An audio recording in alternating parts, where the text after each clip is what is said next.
சூரியனார் கோவில் ஆதீனம் திருமண விவகாரம் தொடர்பாக மடத்தை பூட்டி அறநிலையத்துறையிடம் ஒப்படைக்கப்பட்டிருக்கிறது.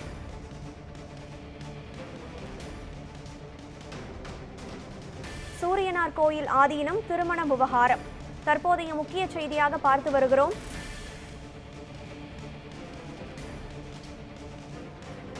சூரியனார் கோவில் ஆதீனம் திருமண விவகாரம் மடத்தை பூட்டி அறநிலையத்துறையிடம் ஒப்படைக்கப்பட்டிருக்கிறது. இது தொடர்பான முழு விவரங்களுடன் இணைகிறார் செய்தியாளர் விக்னேஷ். வணக்கம் விக்னேஷ். சூரியனார் கோவில் ஆதீனம் திருமண விவகாரம் தொடர்பாக மடத்தை பூட்டி அறநிலையத்துறையிடம் ஒப்படைக்கப்பட்டிருக்கிறது. இது தொடர்பான முழு விவரங்களையும் பதிவு செய்யுங்கள். வணக்கம் கனகதாரா. 18 சைவ ஆதீனங்களில் ஒன்றானதாக தஞ்சை மாவட்டம் திருவிடைமருதூர் அருகே சூரியனார் கோயில் ஆதீனம் 28வது குருமகா சன்னிதானமாக மகாலிங்க சுவாமிகள் எழுந்தருளி அந்த ஆட்சி புரிந்து வந்தார். இந்நிலையில் கடந்த மாதம் கர்நாடகா மாநிலத்தைச் சேர்ந்த ஹேமஸ்ரீ என்ற பெண்ணை 13 திருமணம் செய்து கொண்டார். இதற்கு எதிர்ப்பு தெரிவித்து பல்வேறு தரப்பினர் தொடர்ந்து எதிர்ப்பு தெரிவித்து வந்தனர். குறிப்பாக இதற்கு எதிர்ப்பு தெரிவித்து திருமணம் செய்து கொண்டதால் ஆதீன பொறுப்பு வகிக்கும் தகுதியை அவர் இழந்துவிட்டார்.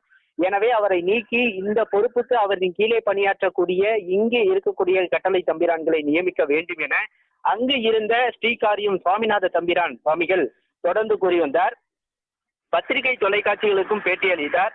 இதனையடுத்து ஆதீனத்தின் கட்டுப்பாடுகளை மீறி செயல்பட்டதாக அவரை அந்த பொறுப்பில் இருந்து நீக்கம் செய்யப்பட்டு ஆதீனம் சார்பில் தொடர்ந்து அறிக்கை வெளியிடப்பட்டது. இந்நிலையில் கடந்த 2 தினத்திற்கு முன்னர் ஆதீனத்தில் அவர் ஆதீனமாக நீடிக்க கூடாது, மடத்தை விட்டு வெளியேற வேண்டும் என கிராம மக்கள் சார்பில் திருவிடைமருதூர் சுற்றுவட்டார பகுதிகளில் பல்வேறு பகுதிகளில் கண்டன போஸ்டர்களானது ஒட்டப்பட்டது. இந்நிலையில் நேற்று மாலை கிராம மக்கள் சிலர் மடத்தின் வாசலுக்கு சென்றனர்.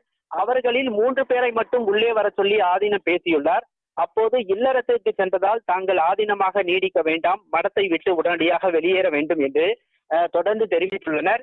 இதனிடையே அந்த மகாலிங்க சுவாமிகள் அறநிலைத்துறை அதிகாரியிடம் பேசிவிட்டு முடிவு எடுக்கலாம், ஒரு நாள் அவகாசம் கொடுங்கள் என்று கூறியுள்ளார். ஆனால் மடத்தில் இருந்து ஆதீனம் வெளியேற வேண்டும் என்பதில் அவர்கள் உறுதியாக இருந்ததால் மடத்தில் இருந்து வெளியேறிய ஆதீனம் பூஜை பொருட்கள் இருந்த பையை எடுத்துக்கொண்டு வந்துள்ளார். அதை பறித்து கொண்ட கிராம மக்கள் மடத்தின் வாசல் கதவை பூட்டி சாவியை எடுத்துக்கொண்டனர். அங்கிருந்து புறப்பட்ட மகாலிங்க சுவாமிகள் அருகில் உள்ள ஊராட்சி அலுவலகத்தின் வாசலில் நாற்காலியில் அமர்ந்தார்.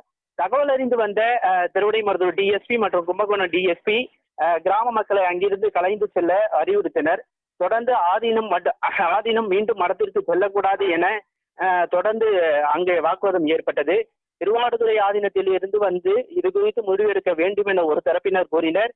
இதையடுத்து திருவாடுதுறை ஆதீன கண்காணிப்பாளர் சண்முகம், குருமூர்த்தி, ஸ்ரீராம், ஆதீன பொதுமேலாளர் ராஜேந்திரன் உள்ளிட்டோர் சூரியனார் கோயில் வந்து பேச்சுவார்த்தையில் ஈடுபட்டனர். அவர்களிடம் திருவாவடுதுறை ஆதீனத்தில் பலமுறை சூரியனார் கோயில் ஆதீனத்தை இணைத்து விடுங்கள் என்று சூரியனார் கோயில் ஆதீனம் தொடர்ந்து கூறியதாகவும் மடத்தின் சாவியை அறநிலைத்துறை மட்டுமே ஒப்படைப்பேன் என்று சூரியனார் கோயில் ஆதீனம் தெரிவித்தார்.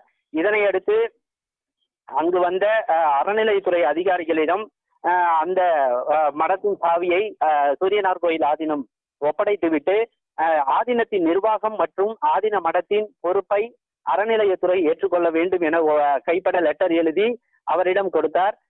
மேலும் இப்ப தற்போது வரை 28வது குருமகா சன்னிதானமாக அவர்தான் நீடிக்கிறார் எனவும் பேட்டியளித்தார். இச்சம்பவம் பெரும் பரபரப்பையும் பக்தர்களிடையே பெரும் அச்சத்தையும் ஏற்படுத்தியது. தகவல்களுக்கு நன்றி விக்னேஷ்.